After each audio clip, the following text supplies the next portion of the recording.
Montana skies, a metaphor for musical freedom. That's exactly what the duo of Jenn and Johnathon Adams bring to the stage.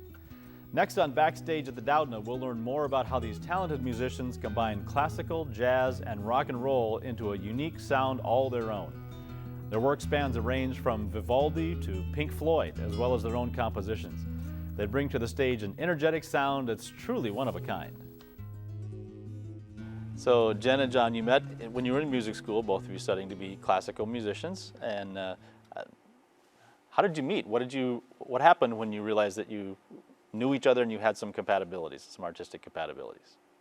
Well, we actually met in the practice rooms. I was in there practicing, and I happened to walk by and see Jenn practicing. We had a mutual friend that introduced us, and I just remember actually hearing Jenn play the cello for the first time. I think it was one of the first times I'd heard that instrument that close, and it was such a powerful, rich sound to me. It just kind of drew me in, and anyway, we became friends, and you know, eventually started playing music together. But we found that there wasn't a lot of music available, and so we ended up actually arranging our own music and composing our own music, and so that's actually how we met and sort of started on this path. Well, Jenn, that's John's version of it. Is yours a little different, or do you remember it differently?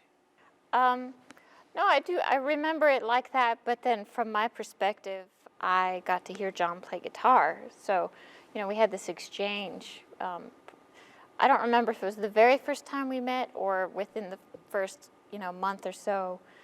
You know, after we had been introduced, we started talking, like John said, and becoming friends and sharing, you know, our love of music together. And to me, the guitar was really cool because it's like this portable, multi-functional instrument. Not only do you have, you know, beautiful melodies, but it has like all these chords and power of strumming. And John was doing some flamenco even back then, in addition to his classical. So, I mean, being drawn to John as a musician and the guitar, and I guess he felt the same way about the cello. Mm-hmm. So I guess there was something there right away in terms of wanting to learn more about each other's instrument and each other as people. So as classical musicians, you can find music for guitar and music for cello, but you said you were having trouble finding the music for the two instruments together, so that branches you out into composing and arranging some of your own. How did that process work, going from a classical background into finding your own voice? You know, I was writing music that had more of that sensibility in terms of form, but at the same time, I really didn't want to stick to anything in terms of the rules, so I was kind of mixing in some of my, I guess, popular styles with that composing style in the beginning. As we progressed through the albums, and you know, it was years in between, I would kind of start to incorporate things from my old garage band days with effects pedals or looping pedals or whatever. So, you know, with each successive album, I really went into that vein a little bit more. And then at some point, I think down the line, I think we both kind of said, all right, we're just going to throw all caution to the wind, or at least it's how I perceived it.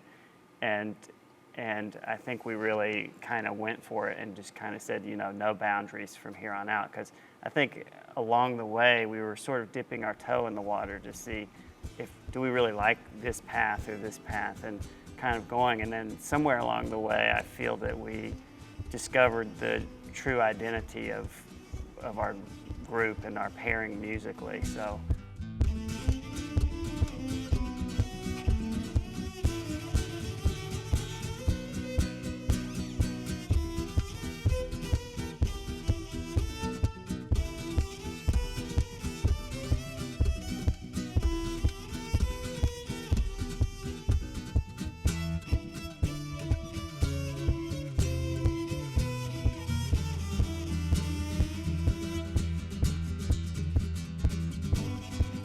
don't think we would have gotten here without the journey part, because I think that, like life, I think that music, if you just arrived somewhere, it doesn't have the substance in the background,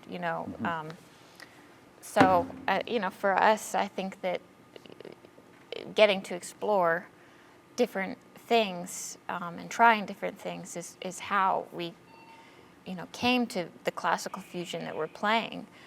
And that's how you classify it, as classical fusion, because Yeah. how do you put a name to it when you're sort of developing your own style? You're amalgamating all kinds of things. Right. Well, I think there's a real movement in instrumental music towards a new genre that would be called classical fusion, where, it is a made-up term, like you're saying, but I think that it's becoming a real genre that, we will expect to see, I think, in the future, an actual, whole grouping of people.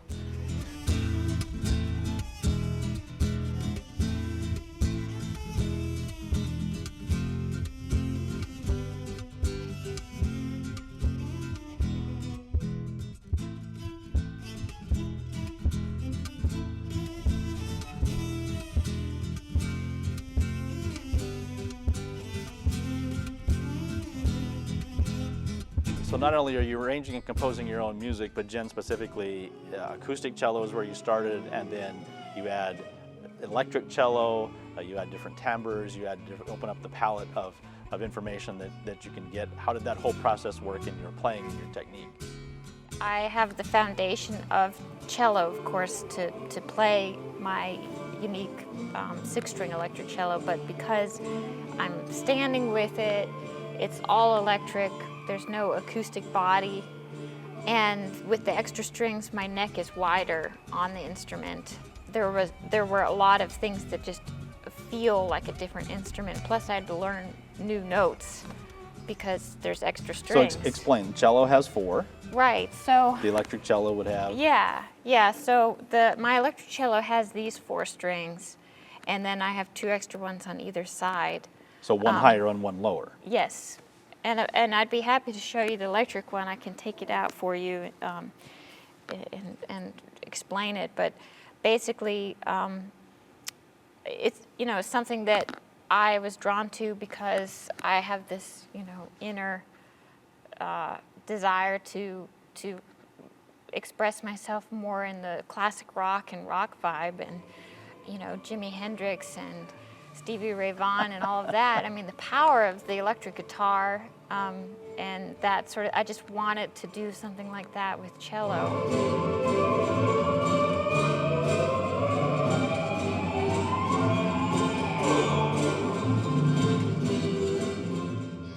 That it's fun to have, roles switched. We switch roles all the time, and again, it's part of not having a concept of the cello does this, the guitar does that, Right. Sometimes Jenn takes the rock solo, and sometimes I'm holding down the bass and the drums, so to speak, with body percussion and what I'm doing on the guitar. And then we sometimes switch where Jenn will do the bass and some percussive style things, and I'll be doing more of a lead. Jenn, it sounds like from what you were saying earlier that you enjoyed John's guitar playing and you were enamored by the technique, and it sounds like you're trying to transfer some of what John was doing and hoping that you could do that on the cello. I'm constantly inspired by other instrumental players than just cello. For example, I really admire and have looked up to Jean-Luc Ponty on jazz violin. And we both have listened to a lot of Pat Metheny for jazz fusion, wonderful guitarist. That's perfect. And Michael Hedges, who was one of the more innovative players and composers, I think, in the past 20 years. And definitely, I find myself inspired by people all the time, of all instruments. And it's just that, I approach the cello, it's going to come out in its own way because it's my interpretation of something that I want to express. Plus, it's on the cello. But you're right. I'm definitely wanting to experiment. For example, like I like to make my cello sound like a flute in some songs, and you know, a Native American flute, and playing a lot of harmonics, or hitting on my cello. I was joking about the Willie Nelson things here, but yeah. So it's part of learning to trust, you know, your inner voice of what you want to express, I think.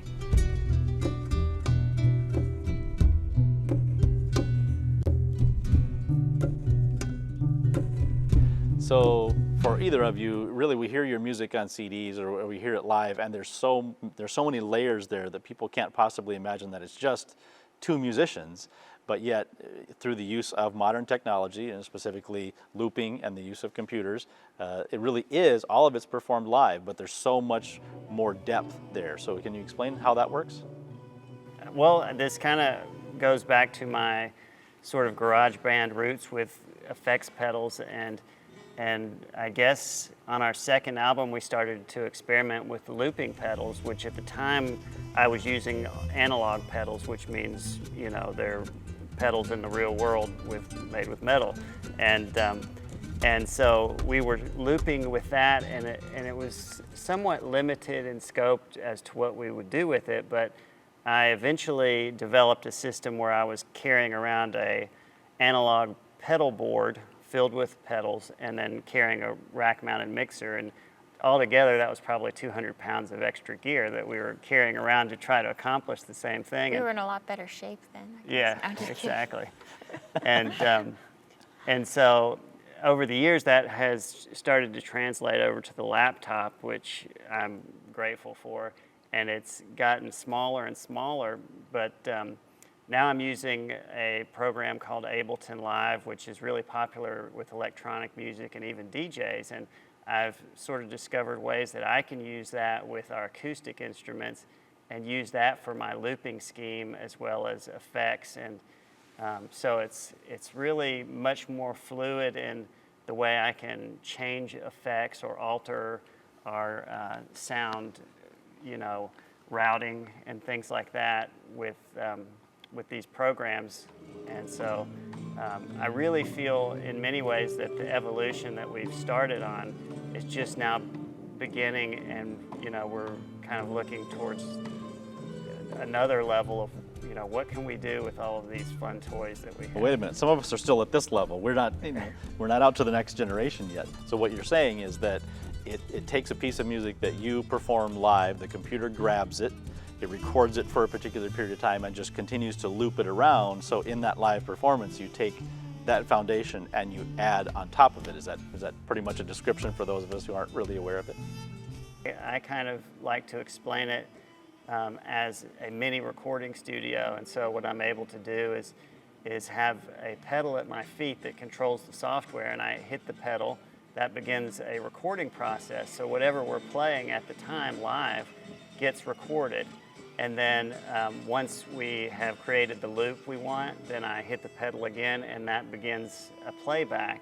And so it's kind of like being able to create, you know, our own little accompaniment there, and then we can add to that and either stack layers or subtract as we go. And some people who may not understand the technology would say, oh, they just brought that with them. They're just playing to a background track or Right. something that they recorded earlier. But it's Right. really important to understand that that's all happening live. Exactly. You know, Right. right notes, wrong notes, foibles. Oh, maybe that's not quite the tempo we wanted, but okay, Yeah. you know, we go with it. And so it Right. loops around, and that's what you live with for That's the right. duration. It is all live, and you know, people in cold season when they're coughing and stuff. That's always interesting. Yeah, we had a few shows Documentation of where Jen's It is looped. cello mic was picking up sounds from the audience, and like we had a couple of art. instances, where things would catch onto the loop, and then it would kind of come around every time. So Sort of very John Cage Goes Computers, That's you know, right. that Exactly. kind of thing. It's So. good.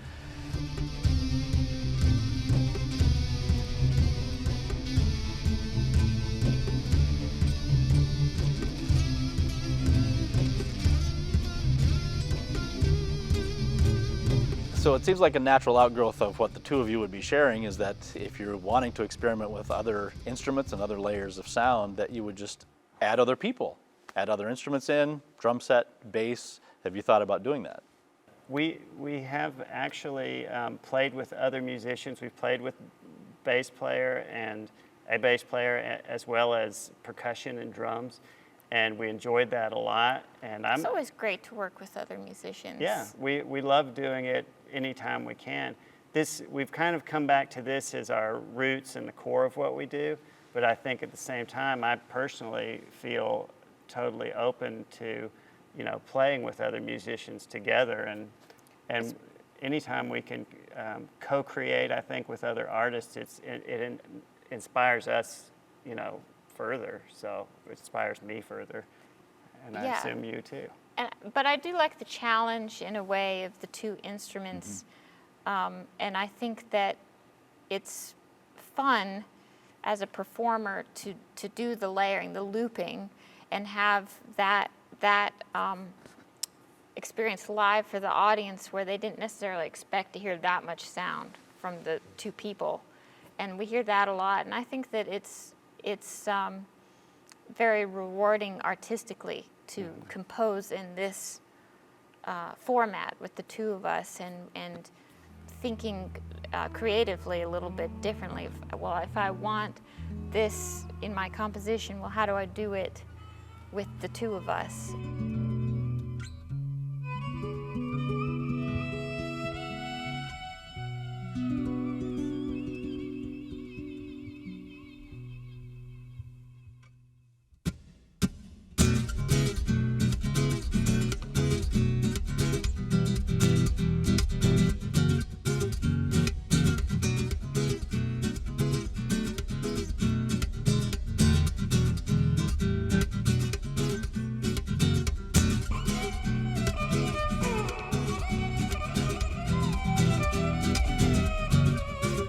Being an artist is always changing, and it's not necessarily that you progress somewhere better, but that you're just always progressing or evolving, like we're talking about, with what you're doing, and keeping it fresh.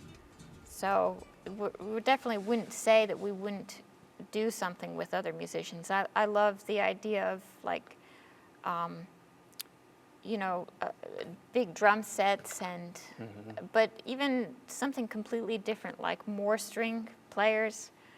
Like, I love the idea of cello choirs and things like that. I was just thinking 200 cellos in a room, something like that. Yeah, I mean, I just love thinking like that too. So you talk about arranging some of your own, composing some of your own pieces. How does that process work? Does somebody basically complete a song and bring it to the other person, or are you just driving down the road and humming it and somebody picks up on it and says, that's good, let's go with that? Explain how the creative process works. Yeah. It changes song to song. Yeah, it actually does, and it's evolved. I think that process has evolved as much as the process with technology or the artistic process of what we do through the years. And in the beginning, I composed some of the songs just, by myself, and then would give Jenn the part. And then gradually, Jenn started expanding on what I composed and writing her own solos. And now we both really write a lot. Jenn will come up with a melody, and I'll just come up with my part, or vice versa. And it's really a much more co-creative process, which is, I think, a lot easier for both of us. And more natural. Right, and we allow each other the space necessary to be our own artist, our own, so basically, we each are developing our own style, and then we work together. So sometimes improvisation leads to new ideas, and then sometimes something that's not music, like the Grand Canyon has inspired a song for us called Canyon Breeze.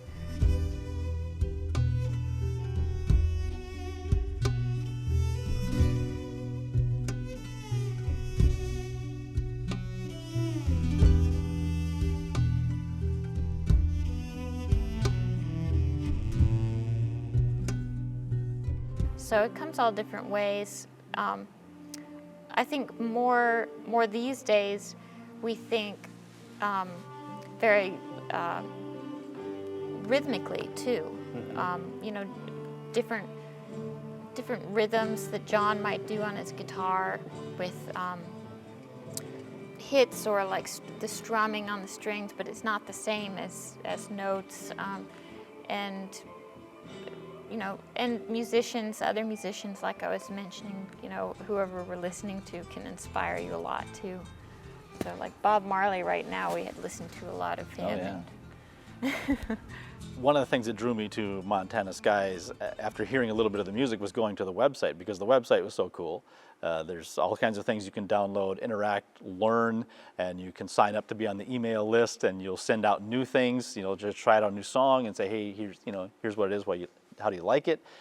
You've definitely embraced the digital domain. Do you find that to be restrictive or liberating in this new generation?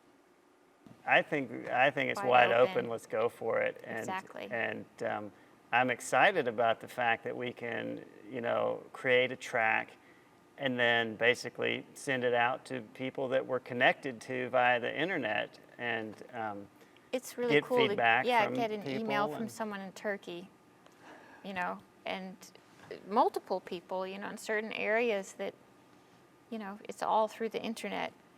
And Skype has been fun for me. I mean, I do it for fun, to connect to people that are inspired by our music, or just, you know, want to explore some of their own creativity differently on the cello. So that definitely, I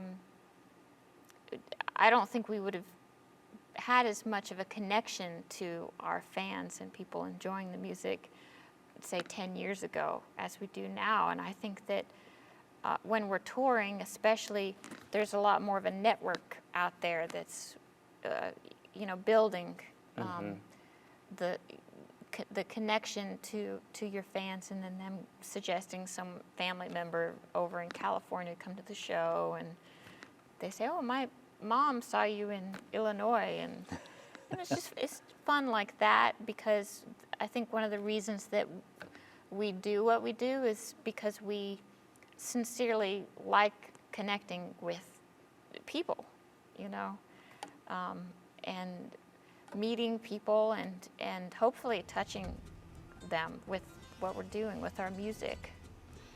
And that comment leads me to the final question, which is, whatever art form you choose, whether it's dance, whether it's theater, whether it's music, whether it's visual art, what is the power of your particular art form to connect with and reach out to people? That's such a kind of a deeply profound question that I think we're always asking ourselves. And for myself, I think that, you know, through music, we're able to kind of touch parts of the human soul that I'm only, you know, gradually becoming aware of as I age. But, you know, music is like the universal language around the world. And so I'm really grateful to just be able to make a sound. And I kind of look at myself as being more of just a servant of the music, and hopefully we can bring if I can bring a moment of joy to somebody or be part of that process, then that's, you know, a real blessing for myself and hopefully for the other person.